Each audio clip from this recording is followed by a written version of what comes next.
Kongu side பார்த்தோன்னா delivery ஆகி வீட்டுக்கு வந்ததும் இந்த சுண்டுவார செலவு ரசம் அப்படிங்கிறத வச்சு சாப்பிடுவாங்க. இதில் என்னெல்லாம் இருக்குது அப்படின்னு பார்த்தோன்னா மஞ்சள், சுக்கு, மிளகு, திப்பிலி, ஜாதிக்காய், மாசிக்காய், அது போக நம்ம நார்மலாக சமையலுக்கு யூஸ் பண்ணுற கசகசா, சோம்பு இதெல்லாம் ஆட் பண்ணியிருக்கு. இது போக நம்ம அடிக்கடி யூஸ் பண்ணாத சில மூலிகை பொருளும் இதில் ஆட் பண்ணியிருக்கு. இதை பொடி பண்ணுறதுக்கு நம்ம உரலில் போட்டு ஃபஸ்ட்டு இடிச்சிட்டு அதுக்கப்புறம் தான் பொடி பண்ண முடியும்.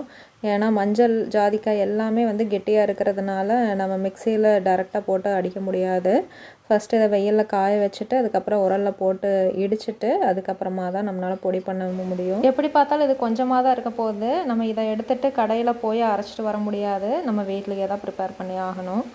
நான் வந்து இது ஒரு பேக்கெட் 100 ரூபா அப்படின்னு சொல்லிட்டு வாங்கினேன்.